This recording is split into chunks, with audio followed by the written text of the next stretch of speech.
ಚಂದಾಪುರ ರಸ್ತೆ ಮೇಲೆ ನೀರು ನಿಂತಿರೋದ್ರಿಂದ ಸವಾರರು ಪರದಾಡುವಂಥ ಪರಿಸ್ಥಿತಿ ನಿರ್ಮಾಣ ಆಗಿದೆ.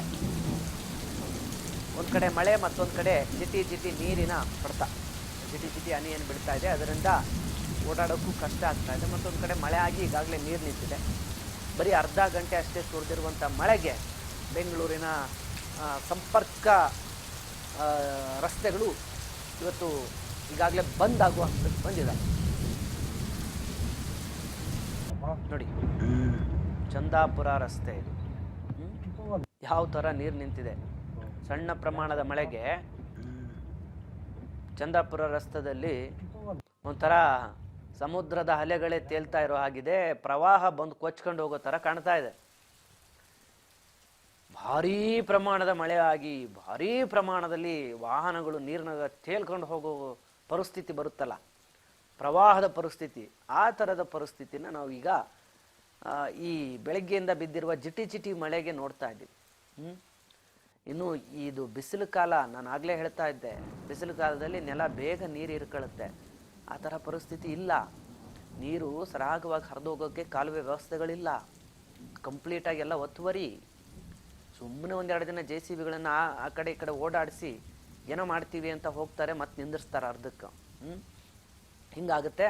ಅಲ್ಲಿ ಬ್ಯಾರಿಕೇಡ್ಗಳನ್ನು ನೋಡ್ತಾ ಇದ್ರೆ ಗೊತ್ತಾಗ್ಬಿಡುತ್ತೆ ಎಲ್ಲಿವರೆಗೂ ನೀರು ನಿಂತಿದೆ ಅಂತ. ವಾಹನಗಳು ಹಂಗೆ ಸಂಚರಿಸ್ತಾ ಇದ್ದಾವೆ. ವಾಹನಗಳ ಸೈಲೆನ್ಸರ್ಗಳು ಏನಿರುತ್ತಲ್ಲ, ಕಂಪ್ಲೀಟಾಗಿ ನೀರಿನ ಮುಳುಗಡೆ ಆಗುತ್ತೆ ನೋಡಿ ಅಲ್ಲಿ. ಈ ಥರ ಇದ್ದರೆ ಸಾರ್ವಜನಿಕರ ವಾಹನಗಳು ಕೂಡ ಕೆಡ್ತಾವೆ. ಸಾರ್ವಜನಿಕರಿಗೆ ಯಾವ ರೀತಿಯ ಒಂದು ಸೌಲಭ್ಯಗಳನ್ನು ಕೊಡ್ತಾ ಇದ್ದೀರಿ, ಕಲ್ಪಿಸ್ಕೊಡ್ತಾ ಇದ್ದೀರಿ ಅನ್ನೋದನ್ನು ಸರ್ಕಾರದವರು ನೀವೇ ಮನವರಿಕೆ ಮಾಡಿಕೊಳ್ಬೇಕು. ಪ್ರಮುಖ ರಸ್ತೆ ರೀ ಇದು. ಚಂದಾಪುರ ರಸ್ತೆಯಲ್ಲಿ ಈ ಥರ ನೀರು ಈ ಪರಿ ನಿಂತ್ಕೊಂಡಿದೆ ಅಂತಂದರೆ ಏನು ಮಳೆ ಅಂಥ ಪರಿ ಆಯಿತಾ? ಇಲ್ಲ, ಸಣ್ಣ ಪ್ರಮಾಣದ ಮಳೆ ಇನ್ನೂ ಆಗಿರೋದು. ಇದು ಮಳೆಗಾಲನೂ ಅಲ್ಲ. ಮಳೆಗಾಲ ಬಂದು ನಿರಂತರವಾಗಿ ಒಂದು ವಾರ ಮಳೆ ಹಿಡಿದು ಎಲ್ಲ ಮೋರಿ ಕಾಲುವೆಗಳು ಭರ್ತಿಯಾಗಿ ತುಂಬಿ ತುಳುಕ್ತಾ ಇರಬೇಕಾದ್ರೆ ಈ ಥರ ರಸ್ತೆಯಲ್ಲಿ ನೀರು ನಿಂತಿದೆಯಪ್ಪ ಅಂತಂದರೆ ಏನು ಮಾಡೋಕ್ಕಾಗತ್ತೆ ಬಿಡಪ್ಪ, ವಿಧಿ ಆಟ ಅನ್ಬೋದು. ಮಳೆನೇನು ನಿಂದಿರ್ಸೋಕ್ಕಾಗುತ್ತಾ ಅಂತ ಕೇಳ್ಬೋದು. ಹಂಗಿಲ್ವಲ್ಲ. ಏನಾಗಿದೆ ಈಗ ಇನ್ನೂ ಸಣ್ಣ ಪ್ರಮಾಣದ ಮಳೆ ಬಿದ್ದಿದೆ. ಯಾವ ಚರಂಡಿ ಕಾಲುವೆಗಳು ನೀರು ತುಂಬಿಕೊಂಡು ಹರಿತಾ ಇದ್ದಾವೆ ಹೇಳಿ? ಹರಿಯೋಕ್ಕಿಲ್ಲ. ಚರಂಡಿ ಇಲ್ಲ, ಕಾಲುವೆ ಇಲ್ಲ.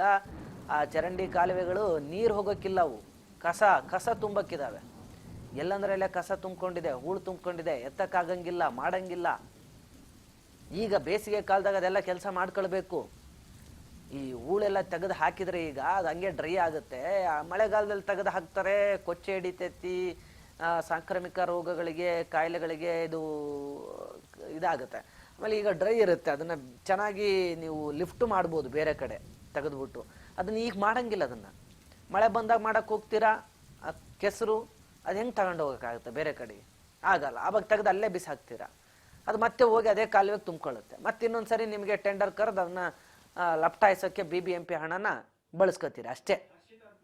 ಈ ಬಗ್ಗೆ ಹೆಚ್ಚಿನ ಡೀಟೇಲ್ಸನ್ನು ನನ್ನ ಸಹೋದ್ಯೋಗಿ ಹರ್ಷಿತಾ ಈಗ ಫೋನ್ ಸಂಪರ್ಕದಲ್ಲಿ ಜಾಯ್ನ್ ಆಗಿ ಕೊಡ್ತಾ ಇದ್ದಾರೆ. ಹರ್ಷಿತಾ, ಇದು ಮಳೆಗಾಲನೂ ಅಲ್ಲ, ಏನೂ ಅಲ್ಲ, ಬೇಸಿಗೆ ಕಾಲದಾಗ ಬಂದಿರುವಂಥ ಸಣ್ಣ ಮಳೆಗೆ ಈ ಥರದ ಪರಿಸ್ಥಿತಿ ಇದ್ದರೆ ಮುಂದೆ ಮಳೆಗಾಲದಲ್ಲಿ ಎಲ್ಲರೂ ಬೆಂಗಳೂರು ತೊರಿಬೇಕಾ ಅಂತ? ಹರ್ಷಿತಾ, ಈಗ ಸದ್ಯ ಮಳೆಗಾಲ ಅಲ್ಲನೇನಿಲ್ಲ, ಬಿಸಿಲು ಕಾಲದಲ್ಲಿ ಬಂದಿರೋಂಥ ಮಳೆಗೆ ಈ ಥರ ಪರಿಸ್ಥಿತಿ ಇದೆ ಅಂತಂದ್ರೆ ನಾಳೆ ಮಳೆಗಾಲದಲ್ಲಿ ಜನ ಗಂಟು ಮೂಟೆ ಕಟ್ಕೊಂಡು ಊರು ಬಿಡ್ಬೇಕಾ ಅಂತ?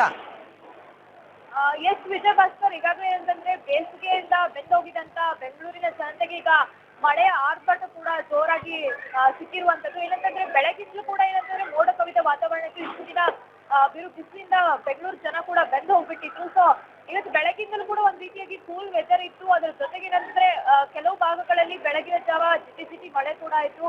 ಮಧ್ಯಾಹ್ನ 12 ಗಂಟೆಯ ನಂತರ ಜೋರಾಗಿರುವಂತಹ ಮಳೆ ಇಡೀ ರಸ್ತೆಗಳಲ್ಲೂ ಕೂಡ ಸಂಪೂರ್ಣವಾಗಿ ನೀರು ನಿಂತ್ಕೊಂಡು ಬೆಂಗಳೂರಿನ ಹಲವು ರಸ್ತೆಗಳಾಗಿರ್ಬೋದು, ಫ್ಲೈಓವರ್ಗಳಾಗಿರ್ಬೋದು, ಅಲ್ಲಿ ರಸ್ತೆ ಮೇಲೆ ನೀರು ಹರಿದು ಸಾಕಷ್ಟು ಸಮಸ್ಯೆ ಕೂಡ ಉಂಟಾಯಿತು. ವಾಹನ ಸವಾರರು ಕೂಡ ಹರಸಾಹಸವನ್ನ ಪಡ್ಬೇಕಾಗಿರುವಂತಹ ಪರಿಸ್ಥಿತಿ ಕೂಡ ಎದುರಾಯಿತು. ಅದ್ರ ಜೊತೆಗೆ ಏನಂತಂದ್ರೆ ಕೆಲವು ಭಾಗಗಳಲ್ಲಿ ಏನಂತಂದ್ರೆ ಚರಂಡಿ ನೀರು ಕೂಡ ರಸ್ತೆ ಮೇಲೆ ನಿಂತ್ಕೊಂಡು ಸಾಕಷ್ಟು ಸಮಸ್ಯೆ ಕೂಡ ಎದುರಿಸಬೇಕಾಗಿರುವಂತಹ ಪರಿಸ್ಥಿತಿ ಕೂಡ ಉಂಟಾಯಿತು. ಇದು ಚಂದಾಪುರ ಆಗಿರ್ಬೋದು, ಓಲ್ಡ್ ಏರ್ಪೋರ್ಟ್ ಹತ್ರ ಆಗಿರ್ಬೋದು, KR ಮಾರ್ಕೆಟ್ ಫ್ಲೈಓವರ್ ಕಡೆ ಆಗಿರ್ಬೋದು, ಅಲ್ಲಿ ಕೂಡ ಸಾಕಷ್ಟು ನೀರು ನಿಂತ್ಕೊಂಡು ರಸ್ತೆ ಮೇಲೆ ನೀರು ನಿಂತ್ಕೊಂಡು ಸಾಕಷ್ಟು ಪರದಾಡುವಂತ ಪರಿಸ್ಥಿತಿ ಕೂಡ ನಿರ್ಮಾಣವಾಯಿತು. ಇದು ಇನ್ನ ಬೇಸಿಗೆ ಕಾಲ. ಇನ್ನು ಬೇಸಿಗೆ ಕಾಲದಲ್ಲಿ ಈಗ ಪೂರ್ವ ಮುಂಗಾರು ಕೂಡ ಶುರುವಾಗಿರುವಂತದ್ದು. ಆದ್ರೆ ಇನ್ನು ಜೂನ್ ಜುಲೈಯಲ್ಲಿ ಕೂಡ ಮಳೆಯ ಪ್ರಭಾವ ಹೆಚ್ಚಾಗಿರುತ್ತೆ. ಆ ಒಂದು ಸಂದರ್ಭದಲ್ಲೂ ಕೂಡ ಸಾಕಷ್ಟು ನೀರು ನಿಂತ್ಕೊಳ್ಳುತ್ತೆ. ಪದೇ ಪದೇ ಕೂಡ ಮಳೆ ಆದಂತ ಸಂದರ್ಭದಲ್ಲಿ ಬೆಂಗಳೂರಿನ ಜನ ಕೂಡ ಒಂದ್ ರೀತಿಯಾಗಿ ಪ್ರವಾಹದ ಪರಿಸ್ಥಿತಿ ಎದುರಿಸಬೇಕಾಗುತ್ತೆ. ಕಳೆದ ಬಾರಿ ಕೂಡ ನಾವು ನೋಡಿದೀವಿ, ರಾಜಕಾಲುವೆ ನೀರು ಇಡೀ ಅಪಾರ್ಟ್ಮೆಂಟ್ಗೆ ನುಗ್ಗಿ ಇಳಿಜಾರು ಪ್ರದೇಶಗಳಲ್ಲಿ ಮನೆಗಳಿಗೆ ನೀರು ನುಗ್ಗಿ ಸಾಕಷ್ಟು ಸಮಸ್ಯೆ ಕೂಡ ಉಂಟಾಯಿತು. ಹಗಲು ರಾತ್ರಿ ಕೂಡ ನಿದ್ದೆಗೆಟ್ಟು ನೀರನ್ನ ಆಚೆ ಆಗುವಂತ ಪರಿಸ್ಥಿತಿ ಬಂದು ಕಳೆದ ಬಾರಿ ನಾವು ನೋಡ್ತೀವಿ, ಮನೆಗಳಿಂದ ಆಚೆ ಹೋಗ್ಬೇಕಂದ್ರೆ ಬೋಟ್ಗಳಲ್ಲಿ ಹೋಗ್ಬೇಕಾಗಿರುವಂತ ಪರಿಸ್ಥಿತಿ ಕೂಡ ಇತ್ತು. ಇದೆಲ್ಲವೂ ಕೂಡ ಒಂದ್ ರೀತಿಯಾಗಿ ಬಿಬಿಎಂಪಿಯ ನಿರ್ಲಕ್ಷ್ಯವೇ ಕಾರಣ ಅಂತಲೇ ಹೇಳ್ಬೋದು. ಪದೇ ಪದೇ ಕೂಡ ಮಳೆಗಾಲ ಆಗುವಂತ ಸಂದರ್ಭದಲ್ಲಿ ಮುಂಜಾಗೃತವಾಗಿ ಕೆಲವೊಂದು ಕ್ರಮಗಳನ್ನಾಗಿರ್ಬೋದು, ಕೆಲವೊಂದು ಕಾಮಗಾರಿಗಳನ್ನು ಕೂಡ ಮಾಡ್ಬೇಕಾಗುತ್ತೆ. ಆದ್ರೆ ಬಿಬಿಎಂಪಿ ಪದೇ ಪದೇ ಕೂಡ ಎಲ್ಲೋ ಒಂದ್ ಕಡೆ ವಿಫಲ ಆಗ್ತಾ ಇದೆ. ಹೀಗಾಗಿ ಸಾಕಷ್ಟು ಬೆಂಗಳೂರಿನ ಜನ ಕೂಡ ಈ ಒಂದು ಪರಿಸ್ಥಿತಿಯನ್ನು ಕೂಡ ಎದುರಿಸಬೇಕಾದಂತ ಪರಿಸ್ಥಿತಿ ಕೂಡ ಎದುರಾಗುತ್ತೆ. ಒಂದ್ ಕಡೆ ಏನಂತಂದ್ರೆ ಇಷ್ಟು ದಿನ ಬಿಸಿಲಿತ್ತು, ಈಗ ಮಳೆ ಆರಂಭವಾಗಿದೆ. ಒಂದ್ ರೀತಿಯಾಗಿ ಬೆಂಗಳೂರು ಕೂಲ್ ವೆದರ್ ಅನ್ನ ಅನುಭವಿಸೋಣ ಅಂತ ಅನ್ನೋರಿಗೆ, ಬೆಂಗಳೂರಿನ ಜನರಿಗೆ ಒಂದು ರಸ್ತೆಯಲ್ಲಿ ಓಡಾಡಕ್ಕೆ ಹರಸಾಹಸವನ್ನ ಪಡಬೇಕಾಗುವಂತಹ ಪರಿಸ್ಥಿತಿ ಕೂಡ ಇದೆ. ಮಧ್ಯಾಹ್ನದ ವೇಳೆ ಹಲವು ಭಾಗಗಳಲ್ಲಿ ಕೂಡ ಜೋರು ಮಳೆ ಆಗಿದೆ. ಸತತವಾಗಿ ಅರ್ಧ ಗಂಟೆ ಕಾಲ ಕೂಡ ಕಂಟಿನ್ಯೂಸ್ ಆಗಿ ಮಳೆ ಆಗಿದೆ. ಹೀಗಾಗಿ ವಾಹನ ಸವಾರರು ಕೂಡ ಮಳೆಯಲ್ಲಿ ನೆನ್ಕೊಂಡು ರಸ್ತೆಯಲ್ಲಿ ನೀರು ನಿಂತ ರಸ್ತೆಯಲ್ಲಿ ಪ್ರಯಾಣವನ್ನ ಮಾಡ್ಬೇಕಾದ ಪರಿಸ್ಥಿತಿ ಕೂಡ ಎದುರಾಯಿತು. ಅದರ ಜೊತೆಗೆ ಏನಂತಂದ್ರೆ ರಾಜಾಜಿನಗರದ ಒಂದು ಭಾಗದಲ್ಲೂ ಕೂಡ ಮರದ ಕೊಂಬೆ ಬಿದ್ದು ಕೂಡ ಸಾಕಷ್ಟು ಸಮಸ್ಯೆ ಕೂಡ ಉಂಟಾಗಿದೆ. ಈಗಾಗಲೇ ಏನಂತಂದ್ರೆ ಬಿಬಿಎಂಪಿ ಕಳೆದ ವಾರ ಬಜೆಟ್ ಅನ್ನ ಮಂಡನೆ ಮಾಡಿತ್ತು. ಆ ಒಂದು ಸಂದರ್ಭದಲ್ಲೂ ಕೂಡ ಎಲ್ಲೆಲ್ಲಿ ಒಣಗಿದಂತ ಮರಗಳಿದ್ದಾವೆ ಅವುಗಳನ್ನೆಲ್ಲವನ್ನು ಕೂಡ ಕಡಿತಗೊಳಿಸಬೇಕು ಅಂತ ಒಂದಿಷ್ಟು ಯೋಜನೆಗಳನ್ನು ಕೂಡ ಜಾರಿಗೆ ತಂತು. ಆದ್ರೆ ಬಿಬಿಎಂಪಿ ಇನ್ನೂ ಕೂಡ ಎಚ್ಚೆತ್ಕೊಂಡಿಲ್ಲ. ಇನ್ನು ಮಳೆಗಾಲ ಆರಂಭ ಆಗ್ತಾ ಇದೆ ಅನ್ನೋ ಮುಂಚೆನೆ ಎಚ್ಚೆತ್ಕೊಂಡು ಈ ಒಂದು ಕಾಮಗಾರಿಗಳನ್ನು ಕೂಡ ಕಂಪ್ಲೀಟ್ ಮಾಡಬೇಕಾಗಿತ್ತು. ಆದ್ರೆ ಬಿಬಿಎಂಪಿ ಪದೇ ಪದೇ ಕೂಡ ವಿಫಲವಾಗ್ತಾ ಇದೆ. ಹೀಗಾಗಿ ಮಳೆ ಬಂದಾಗ ಬೆಂಗಳೂರಿನಲ್ಲಿ ಜನ ಇರಬೇಕೋ ಬೇಡೋ ಅನ್ನೋಂಥ ಪರಿಸ್ಥಿತಿ ಕೂಡ ಎದುರಾಗ್ತಾ ಇರುವಂತದ್ದು. ಥ್ಯಾಂಕ್ ಯು ಹರ್ಷಿತಾ, ತಮ್ಮೆಲ್ಲ ಮಾಹಿತಿಗಾಗಿ. ನೋಡಿ, ಬಿಬಿಎಂಪಿ ಅಧಿಕಾರಿಗಳ ಬೇಜವಾಬ್ದಾರಿ ನಿರ್ಲಕ್ಷ್ಯತನಕ್ಕೆ ಬೆಂಗಳೂರಿನ ಪ್ರತಿಯೊಬ್ಬರು ಕೂಡ, ಬೆಂಗಳೂರಿನ ವಾಸಿರು ಅದರ ಒಂದು ಎಫೆಕ್ಟನ್ನು ಅನುಭವಿಸ್ಬೇಕಾಗತ್ತೆ. ಒಂದು ಜನಪ್ರತಿನಿಧಿಗಳಿಲ್ಲದಂಥ ಹಿರಿಯರಿಲ್ಲದ ಮನೆ ಆಗಿದೆ ಈಗ. ಮಾಡೋದು ಕೆಲಸ ಅವ್ರಿಗೂ ಕೂಡ ಯಾವ ಥರ ಮಾಡಬೇಕು, ಏನು ಎತ್ತ ಮಾಡಿಲ್ಲ ಅಂತಂದ್ರೆ ಹೇಳೋರಿಲ್ಲ, ಕೇಳೋರಿಲ್ಲ, ಹಿಂಗಿದೆ ಪರಿಸ್ಥಿತಿ. ಸದ್ಯಕ್ಕೆ ಈ ಹಿಂದೆ ಮಳೆಗಾಲದಲ್ಲಿ ಆದಂಥ ಅನಾಹುತಗಳು ಬೆಂಗಳೂರಲ್ಲಿ ಈ ಬಾರಿ ಆಗಬಾರ್ದು ಅಂದರೆ ಮುಂಚಿತವಾಗಿ ಬೆಂಗಳೂರಿನ ಉಸ್ತುವಾರಿ ಸಚಿವರು ಹಾಗೆ BBMP ಅಧಿಕಾರಿಗಳು ಎಚ್ಚೆತ್ಕೊಳ್ಬೇಕು. ಬ್ರ್ಯಾಂಡ್ ಬೆಂಗಳೂರು ಮಾಡ್ತೀವಿ, ಗ್ರೇಟರ್ ಬೆಂಗಳೂರು ಮಾಡ್ತೀವಿ, ಏನೇನೋ ಹೇಳ್ತೀರಪ್ಪ, ಅದಕ್ಕೆಲ್ಲ ಇದು ಅಣೆಪಟ್ಟಿನ ನಿಮ್ಮ ಬ್ರ್ಯಾಂಡು, ನಿಮ್ಮ ಗ್ರೇಟರು ಇವೆಲ್ಲ ಇನ್ನೂ ಏನಾಗ್ತಾ ಇದ್ದಾವೆ ಮುಂದೆ ಅಂತ ಗೊತ್ತಿಲ್ಲ.